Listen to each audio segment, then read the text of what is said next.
Hey, good morning, everybody. We're in Matthew chapter 23 today, and you might remember from Matthew chapter 21 all the way up to 23 now, Jesus seems to be in constant conflict with the religious leaders of the day.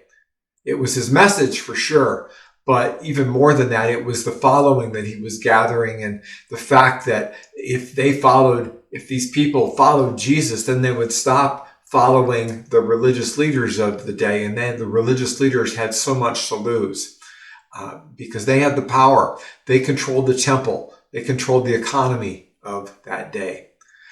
We read in the history books that the religious Jews, especially the men, were required to come to the temple regularly, and they were required to pay their temple tax. And during the festivals of the year, the population in Jerusalem would swell to more than double what it normally is. And of course, that would mean more temple tax money. And it would mean more housing and more food sales and more relic sales and so on and so forth. It was a little bit like the temple was a combination of the White House and Wall Street and the National Cathedral and the Federal Reserve all wrapped up into one. Nobody would dare take on the temple. That is, nobody except Jesus. Jesus did.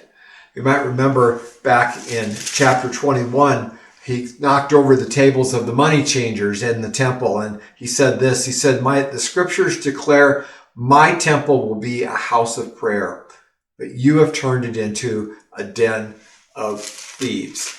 And so we go on a little bit further in our reading, and Jesus says even more. He says, so practice and obey whatever they tell you, that is, they being the religious leaders, but don't follow their example, for they don't practice what they teach.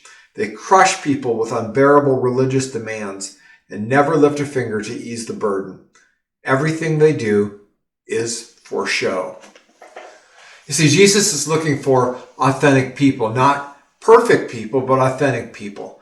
And the religious leaders were not being authentic at all. They don't walk their talk. It's obvious that what's most important to them is sort of making an outward show. It's making sure that they're recognized at high profile events, and they wanted to be addressed by titles.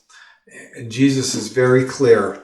He said in verse 11 of chapter 23, he says, the greatest among you must be a servant, but those who exalt themselves will be humbled, and those who humble themselves will be exalted. You know, you and I live in a me-first sort of culture. And Jesus is telling us is that his kingdom is very different than that. We're all part of different teams and communities, like our families and our workplace or our school environment or our friend group or even our neighborhood. And just keeping it really simple. What does it mean to live as a servant? What does it mean to humbly serve in these groups? Well, I could think of three ways that are sort of a servant's mindset. The first one is constantly being asked, how can I help you? How can I help you? The second one would be making sure that I'm always listening, always seeking to understand rather than to be understood. Somebody said it this way, do I want to make a point or do I want to make a difference? And making a point is not listening, and making a difference is listening. And be thankful. Be thankful. Express gratitude. Thank you for your servants' hearts. And rather than seeking power for the sake of power, I think that God is calling us to change the world person by person as we go out and love others for Jesus. That's real power. You will change the world with that. Go out and have an amazing day. If these devotional videos are helpful to you, subscribe to our channel and click the notification button so you know when we post a new video. And of course, please share them with others.